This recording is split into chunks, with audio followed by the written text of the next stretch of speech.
Hello everyone, I hope आप सभी बढ़िया होंगे और अपनी तैयारी में एकदम मस्त होंगे।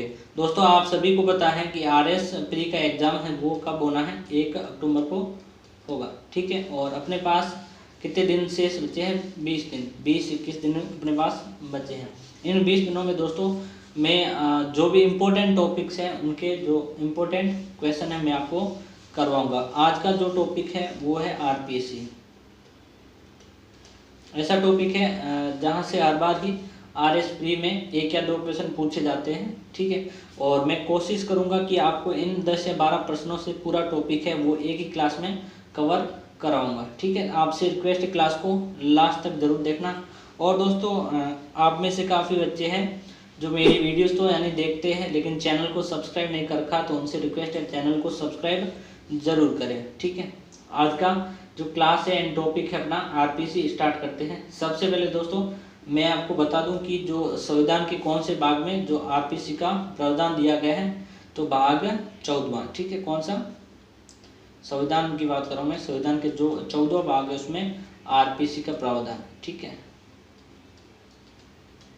ठीक है। और आपको यदि अनुच्छेद पूछे तो आर्टिकल 315 से 315 से 323 तक आरपीसी का मतलब जो प्रावधान है वो दिया गया है।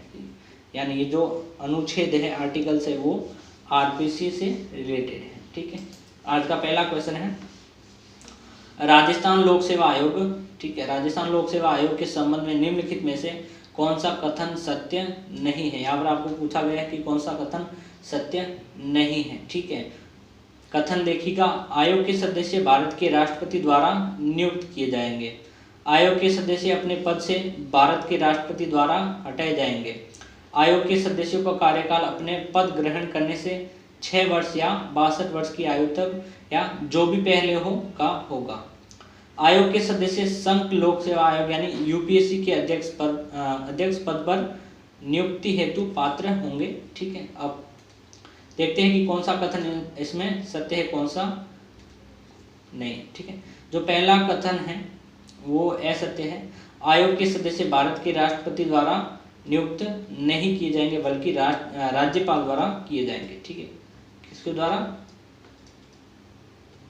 राज्यपाल द्वारा। ठीक है, जो आपका कथन 1 है यानी ऑप्शन नंबर ए है ये आपका गलत हो जाएगा, यानी ऑप्शन नंबर ए होगा राइट आंसर। और यहाँ पर आपको पूछा गया है कि कौन सा सत्य नहीं है, तो ऑप्शन नंबर ए होगा राइट आंसर। बाकी ये तीनों ही सही है। ठीक है, आयोग के सदस्य अपने पद से भारत के राष्ट्रपति द्वारा हटाए जाएंगे, यानी इनकी नियुक्ति है कौन करता है? राज्यपाल करता है, और इनको हटाएगा कौन? राष्ट्रपति हटाएगा। ठीक है, आयोग के सदस्यों का कार्यकाल आपसे पूछा जाए कि आरपीसी की जो सदस्य है उनका जो कार्यकाल है वो कितना है, या तो वो 6 वर्ष तक रहेंगे या फिर यदि उनकी आयु है 62 वर्ष की हो चुकी है तो वो उनका कार्यकाल रहेगा यानी इस्तीफा देना होगा। ठीक है, उसके बाद है कि आयोग के सदस्य संघ लोक सेवा आयोग यानी यूपीएससी के अध्यक्ष पद पर ही नियुक्त हो सकते हैं। ठीक है, ये बाकी तीनों सही है, ऑप्शन नंबर ए होगा आपका राइट आंसर। अगला प्रश्न, 1956 में राज्य पुनर्गठन के बाद किस समिति की सिफारिश पर राजस्थान लोक सेवा आयोग को अजमेर स्थानांतरित किया गया? ठीक है, ऑप्शन देखिएगा, ऑप्शन नंबर ए है सत्यनारायण राव समिति, और ऑप्शन नंबर बी है प्रशासनिक सुधार आयोग, ऑप्शन नंबर सी है सादिल अली समिति, और ऑप्शन नंबर डी में इनमें से कोई नहीं। ठीक है, आपको क्वेश्चन पूछा गया है कि 1956 के राज्य पुनर्गठन के बाद यानी कौन सी समिति की सिफारिश पर जो राजस्थान लोक सेवा आयोग है उसका मुख्यालय अजमेर स्थानांतरित किया गया। ठीक है, तो वो कौन सी समिति थी? सत्यनारायण राव समिति, यानी ऑप्शन नंबर ए होगा आपका राइट आंसर। कौन सी समिति?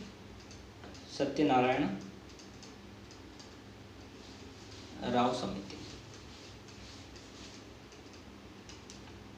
ठीक है, अब मैं पूछूं आपसे कि राजस्थान लोक सेवा आयोग है उसकी स्थापना कब हुई और इसका जो पहला मुख्यालय था यानी जो कहाँ था? ठीक है, राजस्थान लोक सेवा आयोग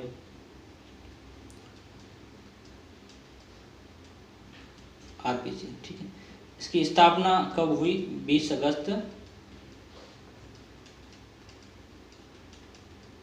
1949। ठीक है, और इसका जो पहले मुख्यालय था वो कहाँ था? जयपुर में।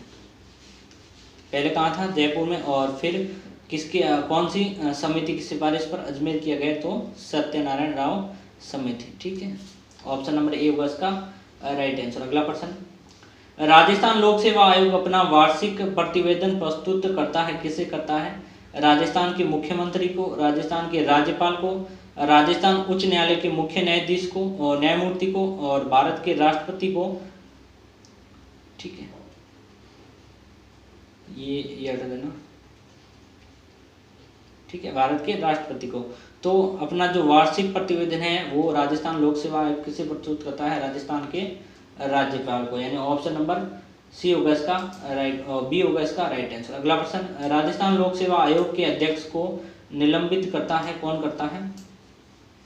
देखना, ठीक है, कौन करता है निलंबित? राजस्थान के मुख्य सचिव द्वारा, राजस्थान उच्च न्यायालय के मुख्य न्यायाधीश द्वारा, राजस्थान के मुख्यमंत्री द्वारा और राजस्थान के राज्यपाल द्वारा। तो जो राजस्थान लोक सेवा आयोग है उनके जो अध्यक्ष हैं, अध्यक्ष को निलंबित कौन करता है? राज्यपाल करता है। कौन करता है? राज्यपाल। राज्यपाल केवल इनको निलंबित कर सकता है, पद से हटा नहीं सकता। पद से कौन हटा सकता है इनको? आर्टिकल 317 जी, आर्टिकल 317 के तहत इनको पद से राष्ट्रपति हटा सकता है।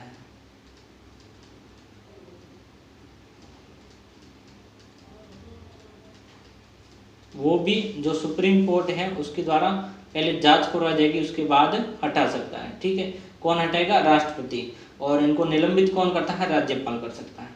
ठीक है, और यदि ये अपना त्याग पत्र देना चाहे तो वो राज्यपाल को दे सकते हैं। अगला प्रश्न, राजस्थान लोक सेवा आयोग के संबंध में निम्न कथनों पर विचार कीजिए, यानी आपको जो 4 कथन दिए गए हैं उन पर आपको विचार करने हैं। ठीक है, आयोग के अध्यक्ष एवं सदस्य तब अपने पद पर बने रहते हैं तब तक कि वो 6 वर्ष का कार्यकाल अथवा 60 वर्ष की आयु पूर्ण नहीं कर लेते हैं। इसका गठन 1 अगस्त 1949 को हुआ। आयोग का सदस्य बनने के लिए कोई योग्यता निर्धारित नहीं है, सिवाय इसके कि आधे सदस्य केंद्र या राज्य सरकार के अधीन 10 वर्ष तक पदासीन रहे हो। ऑप्शन नंबर डी है, डॉक्टर S.C. त्रिपाठी आयोग के प्रथम अध्यक्ष थे। ये 4 कथन है और नीचे इनका जो क्वेश्चन वो दिया गया है आपको, उपयुक्त में से कौन से कथन सही है। यहाँ पर आपको जो कथन सही वो पहचाना है। तो इनका जो कथन और नीचे यहाँ पर कूट भी दिए गए हैं। ठीक है, ऑप्शन दिए गए हैं, यानी इसका राइट आंसर होगा आपके ऑप्शन नंबर, पहले कथन देख लेते हैं। ठीक है, आयोग के अध्यक्ष सदस्य तब तक अपने पद पर रहते हैं जब तक उनका कार्यकाल 6 वर्ष या 60 वर्ष। ये आपका कथन गलत है, क्योंकि इनका जो कार्यकाल है वो मैंने आपको बताया था 6-62 था। ठीक है, 6 और 62। ठीक है, इसका गठन 1 अगस्त 1949 को हुआ, ये भी गलत है, क्योंकि इनका जो गठन है वो मैंने आपको बता दिया 20 अगस्त को हुआ था, 20 अगस्त 1949। ठीक है, आयोग का सदस्य बनने के लिए कोई योग्यता निर्धारित नहीं है, बल्कि ये सही है, सिवाय इसके कि आधे सदस्य केंद्र या राज्य सरकार के अधीन 10 वर्ष तक पदासीन रहे। ये जो कथन है ऑप्शन नंबर सी आपका एकदम राइट आंसर है। ठीक है, डॉक्टर S.C. त्रिपाठी आयोग के प्रथम अध्यक्ष थे, तो ये आपका गलत है। ठीक है, S.K. घोष थे प्रथम अध्यक्ष, S.K. घोष। कौन थे? S.K. घोष, यानी केवल सी, ऑप्शन नंबर डी होगा आपका राइट आंसर, केवल सी, यानी जो कथन है वो आपका सही है। ठीक है, अगला प्रश्न, और ये भी है, जो पहले जो इसका कार्यकाल था वो 6-60 था। ठीक है, आरपीसी के सदस्यों का कार्यकाल कितना था? 6-60। फिर 41वां जो संविधान संशोधन हुआ उसके द्वारा इनका कार्यकाल 6-62 किया गया। ठीक है, अगला प्रश्न, राजस्थान लोक सेवा आयोग के अध्यक्ष के रूप में निम्नलिखित में किसका कार्यकाल सबसे लंबा रहा है? ये आप इंपॉर्टेंट क्वेश्चन है, नोट कर लेना। ठीक है, ऑप्शन नंबर सी होगा इसका राइट आंसर, DS तिवारी। ठीक है, ऑप्शन नंबर सी होगा इसका सही उत्तर। अगला प्रश्न, सही विकल्प आपको चुनना है। यहाँ कथन दिया गया है, 2 अथवा 2 से अधिक राज्यों के लिए संयुक्त लोक सेवा आयोग का अध्यक्ष की नियुक्ति कौन करता है? ठीक है, बिल्कुल अच्छा क्वेश्चन है। ऑप्शन नंबर देखिएगा, ऑप्शन नंबर ए है, सबसे बड़ा राज्य के राज्यपाल के द्वारा, भारत के राष्ट्रपति द्वारा, सभी संबंधित राज्यों के राज्यपालों की समिति द्वारा, संबंधित राज्यपालों की सिफारिश पर भारत के राष्ट्रपति के द्वारा। तो इसका राइट आंसर क्या होगा? राइट आंसर होगा आपके ऑप्शन नंबर बी होगा इसका राइट आंसर, भारत के राष्ट्रपति द्वारा। यानी यह प्रावधान भी है कि 2 या 2 से अधिक राज्यों के लिए एक संयुक्त आरपीसी होगी, ठीक है। और इसकी जो अध्यक्ष की नियुक्ति है वो कौन करता है, राष्ट्रपति करता है, ठीक है। राजस्थान लोक सेवा आयोग के प्रथम अध्यक्ष कौन थे, मैंने आपको अभी बताया है, तो कमेंट करके बताना, ठीक है। अगला प्रश्न, निम्न में से किस मामले में राज्य लोक सेवा आयोग से परामर्श नहीं लिया जाता है, कौन सा मामला है जिसमें आरपीसी से परामर्श नहीं लिया जाता है। सिविल सेवा की भर्ती की पद्धति पर, सिविल सेवाओं की नियुक्ति में अनुसरण लिए जाने वाले सिद्धांतों पर, सिविल सेवाओं में प्रोन्नति एवं एक सेवा से दूसरी सेवा में अंतरण के लिए अनुसरण लिए जाने वाले सिद्धांतों पर, सिविल सेवाओं पर हस्तांतरण पर। तो ऑप्शन नंबर डी होगा इसका राइट आंसर, यानी जो सिविल सेवाओं का हस्तांतरण होता है उन पर जो इनसे परामर्श नहीं ली जाती है। ऑप्शन नंबर डी होगा इसका राइट आंसर। अगला प्रश्न देखते हैं, निम्नलिखित में से कौन सा द्वितीय प्रशासनिक सुधार आयोग द्वारा राज्य लोक सेवा आयोग के कार्यों के बारे में सुझाव नहीं दिया जाता है। ऑप्शन देखिएगा, ऑप्शन नंबर ए है राज्य सरकार के अधीन उच्च स्तरीय पदों श्रेणी 1 श्रेणी 2 के विभिन्न राज्य के केडर के पदों, ठीक है, के लिए उम्मीदवारों की भर्ती। ऑप्शन नंबर बी है एक सेवा से दूसरी सेवा में अंतरण के लिए राज्य सरकार से परामर्श। ऑप्शन नंबर सी है विभागीय पदोन्नति समिति द्वारा वरिष्ठ स्तरीय पदोन्नति के लिए सरकार को परामर्श। और ऑप्शन नंबर डी है सरकारी महाविद्यालय से पूर्णतः राजकोषीय घोषित विश्वविद्यालय की इकाइयों में शैक्षणिक पद पर भर्ती एवं पदोन्नति। इसका राइट आंसर होगा आपके ऑप्शन नंबर बी होगा इसका राइट आंसर, एक सेवा से दूसरी सेवा में अंतरण के लिए राज्य सरकार को परामर्श। ऑप्शन नंबर बी होगा इसका राइट आंसर। अगला प्रश्न देखते हैं, राज्य लोक सेवा आयोग के अध्यक्ष एवं सदस्यों की नियुक्ति कौन करता है, मैंने आपको भी बताया है कि कौन करता है, राज्यपाल करता है, ठीक है। ऑप्शन नंबर बी होगा इसका राइट आंसर। अगला प्रश्न, राजस्थान लोक सेवा आयोग का अध्यक्ष कौन नियुक्त करता है, तो राज्यपाल करता है, कौन करता है, राज्यपाल। ऑप्शन नंबर बी होगा इसका राइट आंसर, ठीक है।